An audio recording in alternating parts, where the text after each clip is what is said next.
name is Dan Prue. I'm the president at Wellvation. Over the past 16 years, our firm has worked with employers all over the country to help them construct and manage their employee wellness initiatives. We provide our clients with a wellness management platform called ManageWell, along with strategy consulting and analytics. Since the beginning of Wellvation, we've had a relationship with Mayo Clinic, whereby we utilize many of their resources, including content and research, their health assessment question set and scoring algorithm, as well as subject matter experts to help us create impactful programming for our clients. Today, we'll explore the topic of movement. Across our clientele, there remains a desire to help their employee populations move more and indeed lead a more active lifestyle. And that's why I'm excited to introduce you to Bradly Prigge. Brad is a wellness exercise specialist for the Mayo Clinic Healthy Living Program. Brad has been helping people through behavior change while finding joy through being active and engaging in movement experiences for over 20 years. He holds a Bachelor's of Science and a Master's of Education degree in Kinesiology from the University of Minnesota. His continuing professional education includes being a certified exercise physiologist with the American College of Sports Medicine and also a national board certified wellness coach. Brad's interest in wellness coaching has led him to complete 3 wellness coaching training programs, and now he assists in developing the physical activity component for the Mayo Clinic Wellness Coach Training Program. Brad, thank you for being with us today. Yeah, well, thanks for having me here. And this is a great topic here to talk about. Really excited about that process of movement and how we can help people move to greater levels with greater ease. We've got this topic here of NEAT, and we'll share with what NEAT stands for and how that is incorporated into movement. Most importantly for individuals here, it's really about how do we make progress from one point to another. We'll share with maybe what some guidelines are and recommendations, but most importantly for individuals, more important than just hitting any specific number or any specific point, it's really about how do I move a little bit forward? How do I make some progress here? And that's really kind of the biggest kind of this talk here is really how do you help people moving forward? Guidelines are great and they serve a purpose. But most importantly, how do we just help you keep making progress within that? So again, thinking about this component of NEAT, it's really about movement and how do we help people move to greater levels? So overall, when we think about movement, many people are kind of familiar with maybe some of the major guidelines. And we certainly like to share them here. And these are many times familiar to people in terms of cardiovascular training, resistance training, flexibility, even kind of balance and coordination within neuromotor exercises. And ultimately, these are valuable. They are important. When we think about movement, these certainly are components. We also know that movement is much more than just these guidelines as well. So as an example, we talk about the cardiovascular training guidelines, and many people are kind of familiar with the 150 to 300 minutes a week of moderate intensity activity, which for most individuals is kind of a brisk walk. And when we think about that, certainly we know that even below those levels, there's benefits. And even if we go above those levels, well, there's still benefits of engaging in those types of activities. One thing more recently from these guidelines is that they've even dropped, it used to be they had to be accumulated in bouts of 10 minutes or more. And more recently, they've even dropped that, knowing that even at levels less than 10 minutes, there's still value and benefit. And that's kind of partly or stems into part of our discussion here today in terms of how do we just build in movement throughout our day, and knowing that even smaller levels of movement are valuable and helpful. So thinking about this here as well, kind of setting the stage, we like to think of this as a journey rather than any one particular destination where you fall. If you look at those guidelines and you say, I can't hit 150 minutes, well, that's okay. Rather than worrying about the 150 minutes, where are we at this particular point? What little curve are we at here? Even if you're at 25 minutes, well, how do we build that forward? Sometimes people say, well, when I lose 20 pounds, then I'll go to the gym when I feel better about it. But it's really about where are we right now? And how can we help you take a few steps forward? What's maybe an idea or two that help bring you a little bit closer to where you want to be? Knowing that this journey is constantly weaving and winding and different looks down the road. So when you were doing this again, it's really what's helping me move forward. I'll share again what maybe some of the guidelines or some of the recommendations are, but most importantly, whether you're ready to be there or not, it's what's helping you move forward. How can we use this information to move more throughout our day and help you feel better? So in kind of that respect here too, we like to get this thought process of what does movement entail? And I know, Dan, just kind of checking in with you here too. I know you see the question on here, but it'd be great to have just some examples from you. And when you think about in what ways have you moved today, are there any ideas or things come to mind of how you've moved today? Well, I got up, so that was an important first step. Yeah. Yeah. Most of my days are fairly typical. I would imagine a lot of people. I get up and cleaned up, ready to go into work, and usually our parking lot is a good day. It can be a good distance away from our office. So when I can, I park as far away as I possibly can. I climb a couple flights of steps to get into our office, and that's it. So presently, since I woke up today, that's the extent of my movement. Okay. Well, thank you for sharing that. And a couple of things that really come through there. Sometimes we hear from people, in what ways have you moved today? And it's the typical, well, I went to the gym or went for my exercise. And that's certainly a part of movement. I really appreciate how you kind of highlighted too. Well, sometimes I park further away. I got up and out of bed. Yeah, that's a part of movement here as well. And overall, when we think about this topic of movement, it's really about how do I maybe expand what I've maybe counted before as what movement might be. We don't want to limit our definition of movement within that. And so this all kind of stems from how do we expand our definition of what movement is. And so many times we might come across where people would equate exercise as the equivalent of movement. And certainly exercise is a component of movement. So if we do have somebody that says, yep, I went to the gym today, or I got on my treadmill, that is certainly a part of movement. At the same time, we know that exercise is only one component of movement. Movement entails much more than just exercise in and of itself within that.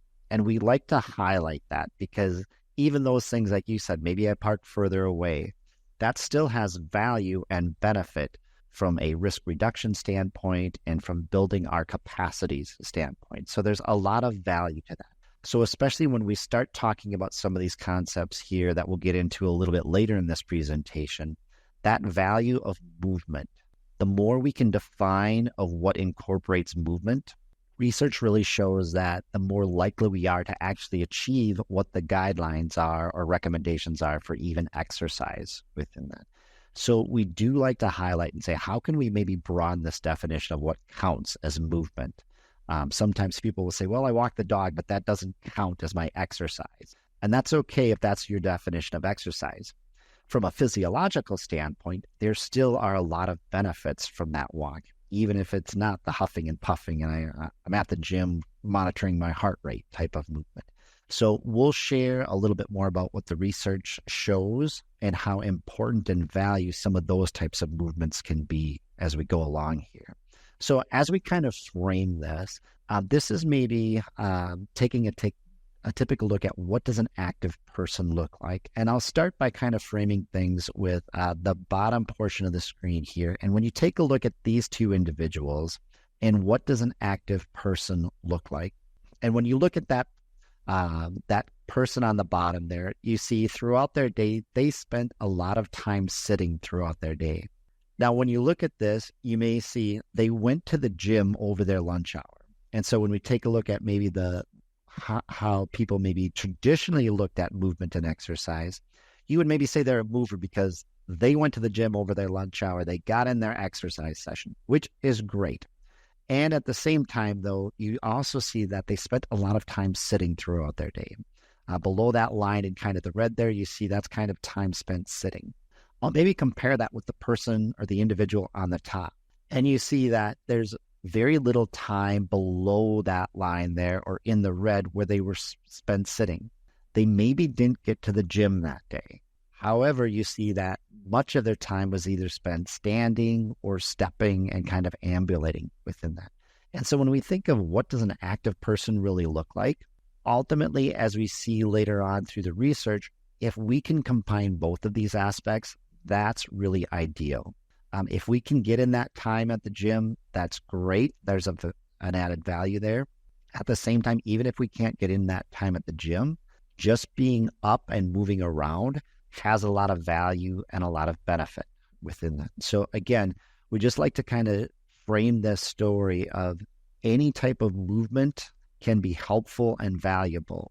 And we've known for a while that sedentary time has added risks within that. And this is just some research highlighting some of that. So from an occupational standpoint, we know for a while now that we are spending less time doing activities and we are expending fewer and fewer calories at work, especially as we think about I'm at home, I don't have to move a lot, I'm just not spending that time burning calories. And from about the 1960s, this study here was from about 1910 or 2010, you see that both men and women, about 100 to 150 calories per day, were expending fewer and fewer calories.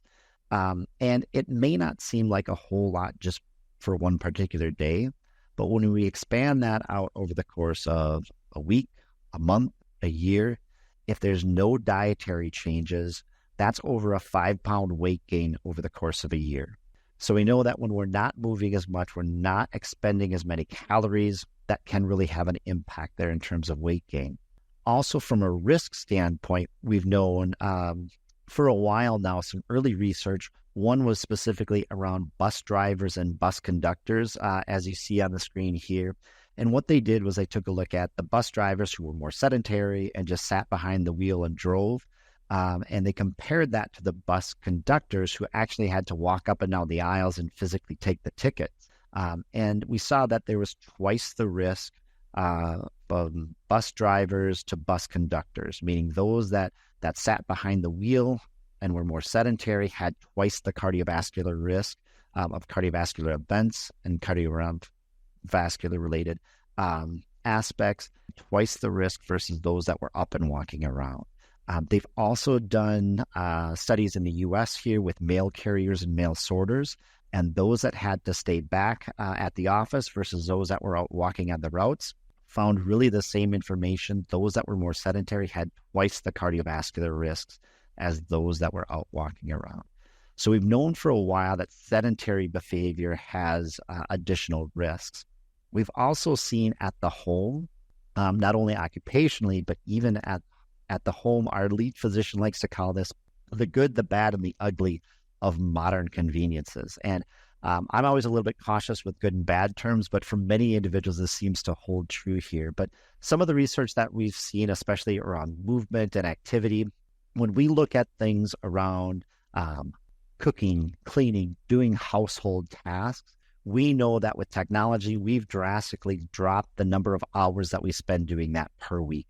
And I'm not sure about you, Dan, but I always like to check in with people. But many people say that they don't want to spend time doing cooking, cleaning, and laundry within that. But I have found a few who have said, yes, I would love to do that. I'm not sure where you fall. Well, it's making me second guess my purchase of that automated Roomba vacuum cleaner that I have at home. Yeah, again, there can be some advantages there, but definitely we're not gonna be moving as much. So at least if you bought that, I would assume that you don't want to spend as much time doing cooking, cleaning, and laundry and some of those aspects there. I'd rather be golfing. Yeah, at least that's activity. Right? Yeah. Well, and it certainly follows that trend. We know that we don't have to spend as much time doing those things. Modern conveniences have really helped us in those ways. At the same time, I know we've seen before at work, we're spending fewer calories. Now, this study here is specifically per week, but again, we've seen that even at home, we're drastically reducing the number of calories per week that we're spending doing things like cooking, cleaning, and laundry and that. And then what has really drastically changed as well is screen time. It has really increased with that. And typically screen time is, again, another sedentary time. And it's not to say that screen time in and of itself is bad. It's really just that when we see that sedentary behavior, how can we counteract? at least if you're going out golfing, you're doing something that's physically active within that. But again, if we're replacing things with just sedentary time, that can be a real challenge. So we do like to highlight that exercise and sedentary behavior from a risk standpoint too, they really are separate components. So what you're seeing here, especially across the horizontal axis here, is time spent with physical activity within that. And across all of these here, we're comparing to time spent watching TV.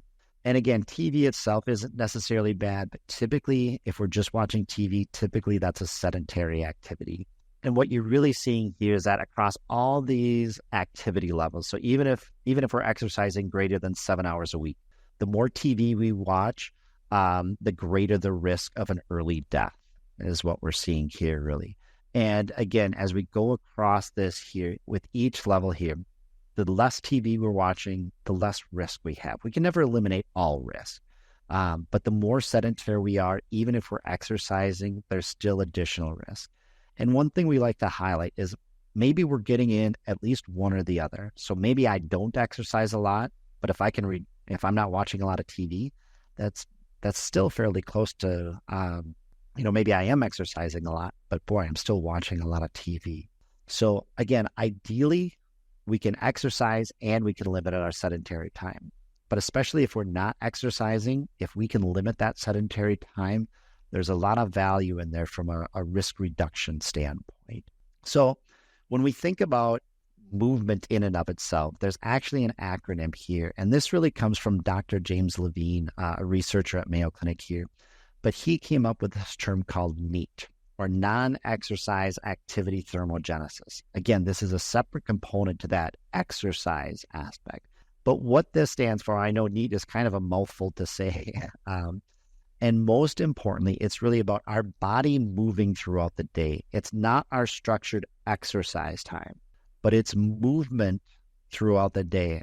Our body expending energy and burning calories through movement, but maybe, again, not our definition of what is exercise, but I am moving throughout the day.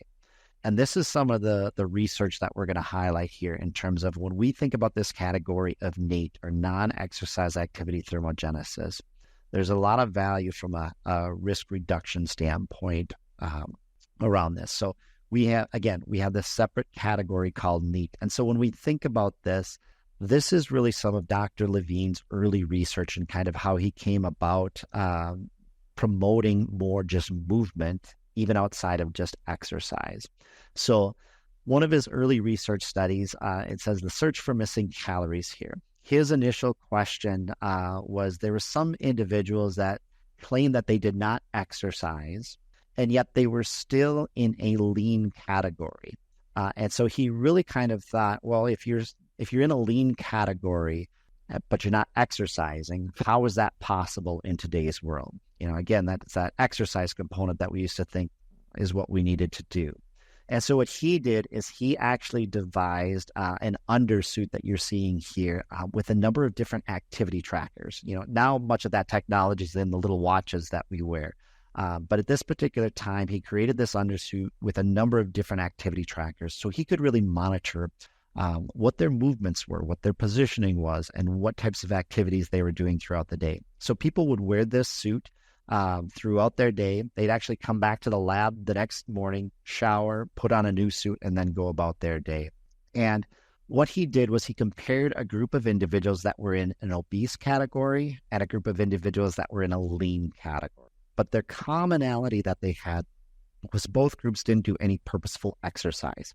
And what Dr. Levine found after looking at the data was, especially for that lean group, they were up and active for about 2 to 2.5 hours more per day than the obese group.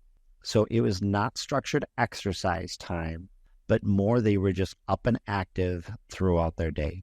And especially as you can see over time, this can really start to have an impact from a caloric expenditure and a calories perspective around there. So again, it's really highlighting the importance of movement in and of itself.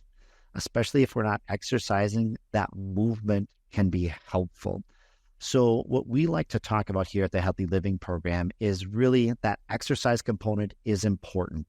And we certainly understand that. But we also know that just movement in general has a large impact. And especially we know for many individuals, if you look at the research, many individuals don't exercise. So if we can especially start to help people find opportunities to just get in any type of movement, parking further away, like you mentioned, Dan. And we'll talk about a number of other strategies or ways that we can identify opportunities to have. If we can get in that movement throughout the day, it can have a very, very beneficial effect. So when we take a look at how does our body burn calories, these are the couple of things that we like to highlight. Overall, the majority of our calories are spent through our BMR, or our basal metabolic rate. And for those of you that may not be familiar, for the BMR, or the basal metabolic rate, if you were just to lie in bed and absolutely do nothing all day, but just lie there, that's really your BMR. How much or how many calories does your body need just to sustain itself, just to breathe, for your brain to function, for your heart to pump? That's actually the majority of the calories that we need throughout our day.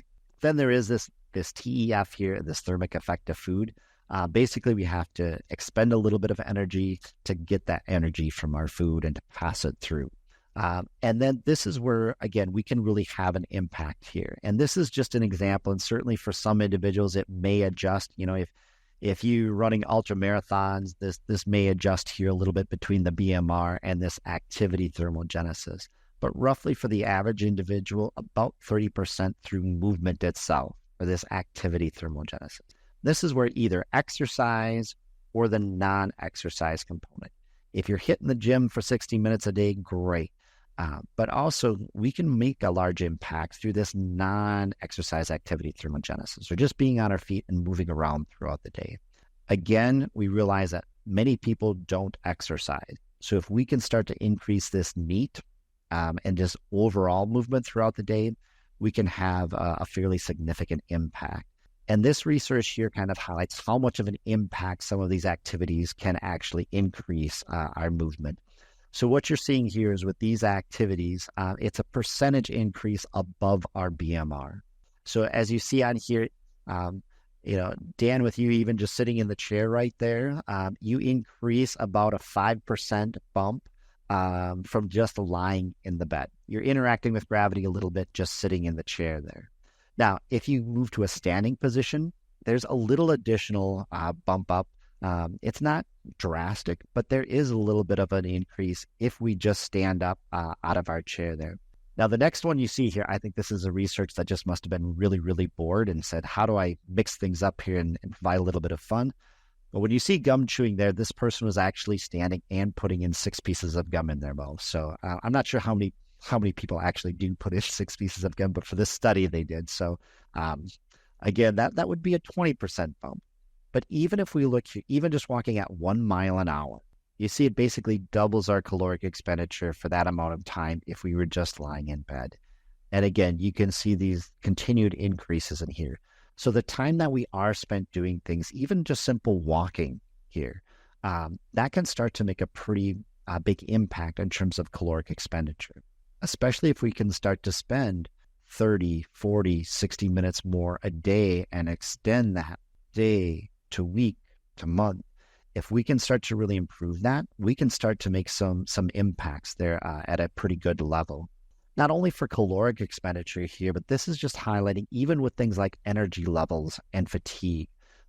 This was looking at a group of people here and just looking at a simple walking group and adding in little walking for groups or for people who complained of persistent fatigue.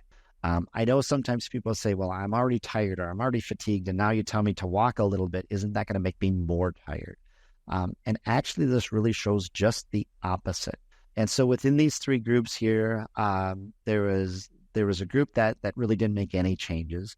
Then there was a group that did maybe a little bit more structured exercise and brisk uphill walking. And you see, even with the uphill walking group, they still reported 20% greater levels of energy and about 50% reduction of fatigue there. But more importantly here that you kind of see, the group that actually did a little bit better even was just a self-selected walking group. So this leisurely walking group, just did 20 to 30 minutes of walking at their own pace, whatever pace they decided to do. And you can say here that they even did a little bit better than this brisk uphill walking group in terms of reducing the amount of fatigue that they were experiencing. So again, what this really highlights is even for individuals who suffer from persistent fatigue, getting up, getting moving, getting out a little bit has a number of benefits within that. It's not always about I have to get my heart rate going within that and really burn a lot of calories. From that standpoint, it's getting up, getting moving has a lot of value and benefit, not only for the body, but we've seen a number of different things for the brain as well. The more we can move, the better it is for our brain health as well. And a couple of things just to highlight here, especially when we take a look at executive function. Those that had higher levels of fitness across all age groups had better executive function, especially when we look at things like dementia risk and risk especially as we age here. Those that had better fitness at middle age did much, much better down the road within that. So again, the more we can have greater fitness levels, especially early on, the better that's going to be for us eventually. And then our lead physician likes to talk about some of these decision-making capabilities. And typically it kind of works hand in hand. When we're exercising more or moving more, we typically make better decisions with nutrition. And vice versa as well. If we're eating better, we typically start to move a little bit more as well. But not only, we like to highlight here that not only for the body, but for the brain as well, there's a number of different benefits. And there's more and more research coming out with the links between movement and the brain itself. And we're starting to see a lot more of that. And I expect that to continue in the future as well as we start to learn more and have more research to back that up. But overall, we like to talk about just kind of highlighting a summary of some of these benefits of NEAT and moving more. So overall, we've seen that we're going to be expending more calories. So it's going to help with that waistline and be better from a weight perspective. We know that just simple walking has a great reduction in cardiovascular risks within that. So there's a lot of value and a lot of benefit to just getting up and getting moving, even if it's at lighter intensities. It doesn't always have to be even to that moderate intensity level. Even just light activity and light intensity through this NEAT research has shown to be helpful and beneficial. Strong bones and strong muscles. One thing that I like to highlight in many of the presentations that I do is even getting up and getting walking.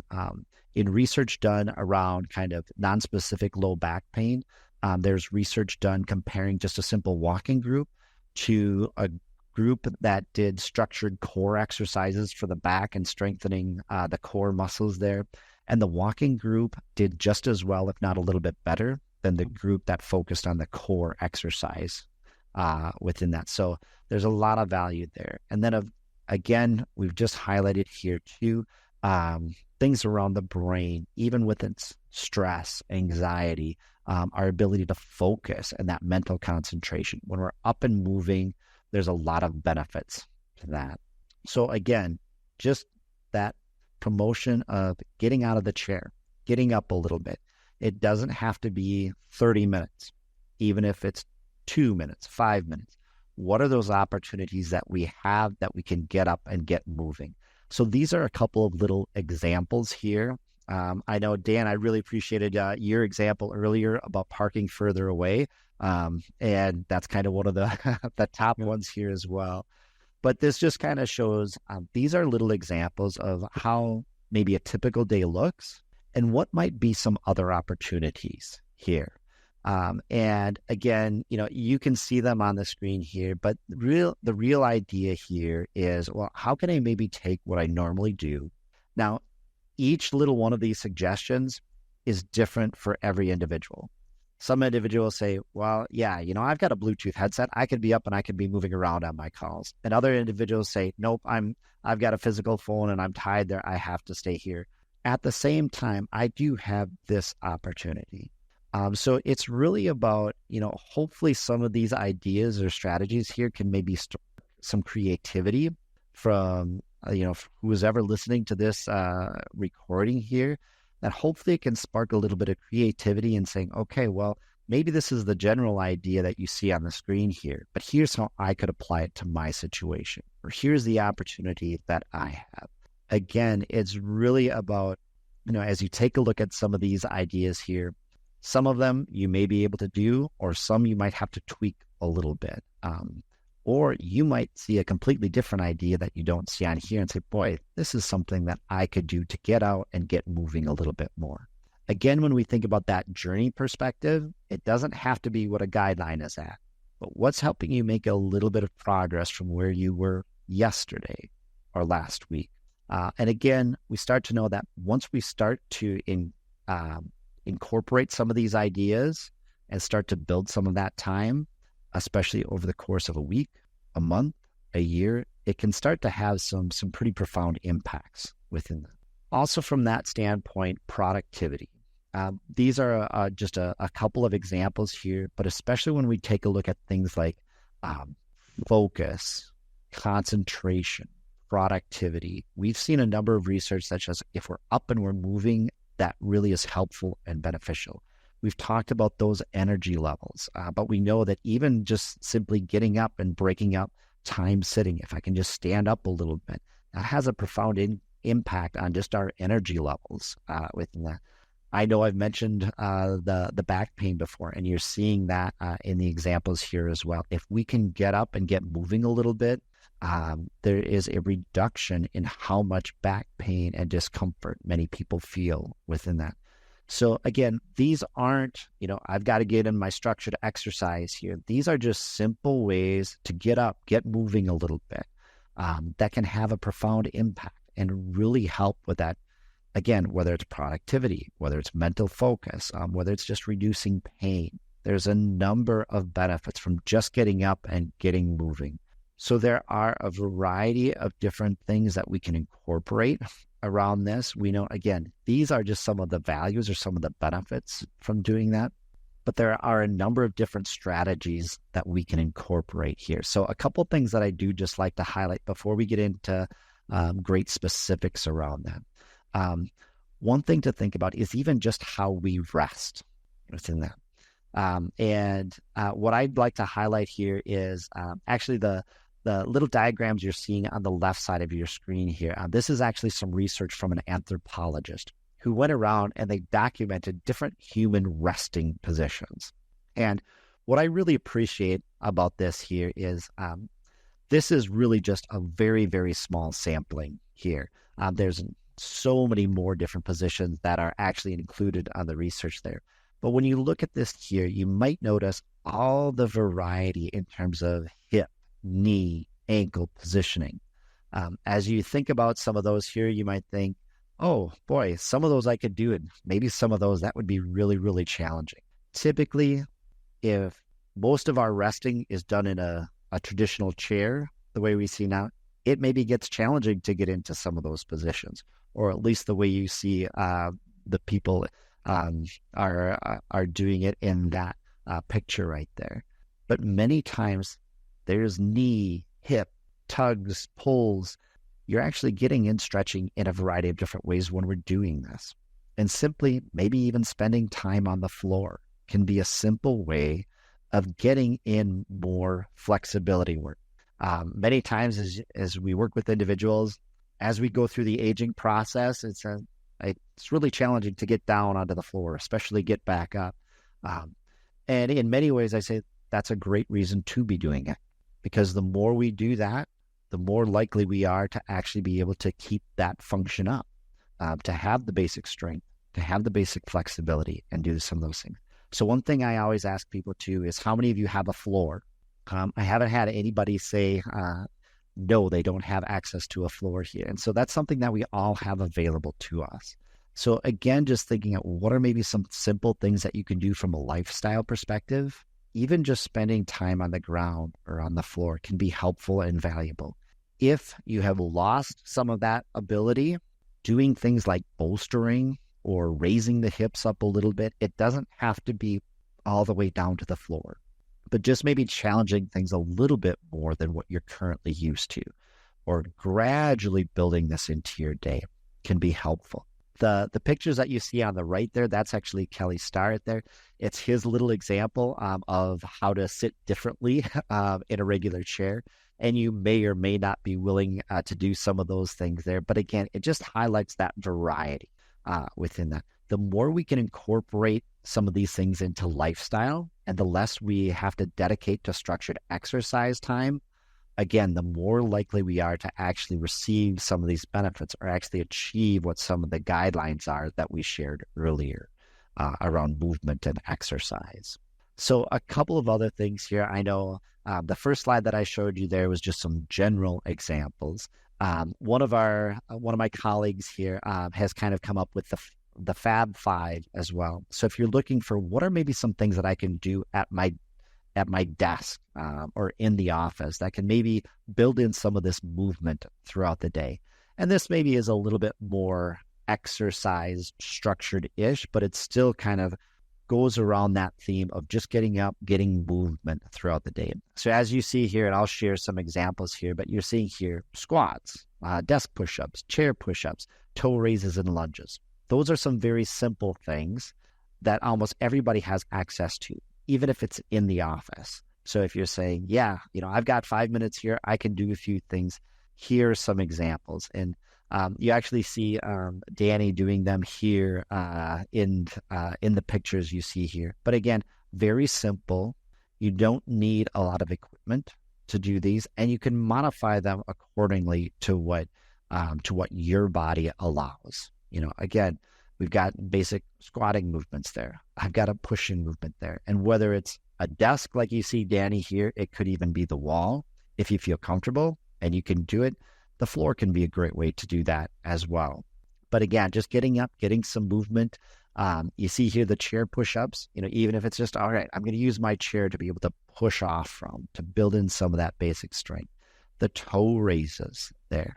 Many times too, having variety within movement. It's great to have pristine sidewalks and completely flat floors. However, our body really thrives on variety within that. So even some of the simple things like raising up on our toes can help with basic balance, can help with basic calf strength and general walking around that. So that's a great one to do. And then again, something very simple as the lunge. Getting up and down from the floor. Sometimes, I ask individuals, well, if you do any strength training, well, do you get up off the floor if you need to? That's a very simple, basic movement. It's a lunge within that. Now, depending on hip, knee pain or different things like that, even if you're just going down to what your body allows, if your body doesn't allow you to go down that far, that's okay. Do what your body allows. Again, when we think about that journey aspect that we talked about earlier, where is your body at right now? What does your body allow you to do? If it doesn't allow you to do what Danny's doing in this picture here, that's okay. Focus on what it does. Even if you're only going down a little bit, you're saying that's what my body feels comfortable at. That's okay. That's still of value and benefit. If it eventually builds that you can go down more, great. And if not, just stay within what your range. There's still a value and a benefit there. Again, it's really thinking about where are things now for you and what's helping you move a little bit forward and getting in a little bit more movement. So a couple of other things to consider here too, especially at the office. Technology is changing so fast and there's more and more tools available here. But these are just a couple of general ideas. Again, if you're looking at how do I get up and get out of my chair a little bit at work, standing desk can be a great option, especially in the center of the screen, you see an example there. And there's so many different options available. The one like you see there, maybe the entire monitor and keyboard go up. Sometimes it's an actual desk that moves up and down. There's so many different options. The one thing that I do like to highlight, just like we've seen with the research, if we're sitting for 8 hours out of the day, that has negative consequences. At the same time, if we just stand for 8 hours out of the day, that has a lot of negative consequences as well. The key is really that ability to move. So something like a standing desk that gives you the option to, I can stand up for a little bit. And then I can sit down for a little bit as well. It really incorporates that movement. Again, the body isn't designed to be in one position over extended periods of time. So it's really, how can I build in a little bit of that movement? Some of the other examples you see here are, even little things to get my legs moving. Sometimes it is a little bit more challenging at the desk. Just a little bit of caution. If you have a stepper or a pedal system there, you may have to shift your feet out from under the desk so the knees don't hit the top of the desk. But there can certainly be some great options there. Even things like timers, whether that's on your computer or on your phone, could even be a watch, and just saying every 30 minutes or every 45 minutes to have that little bit of a reminder to get up and get moving within that.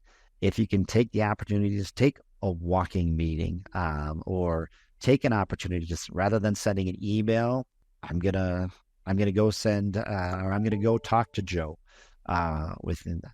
It could even be, using the restroom on a floor that's 2 floors above mine, or that's down the hall the other way.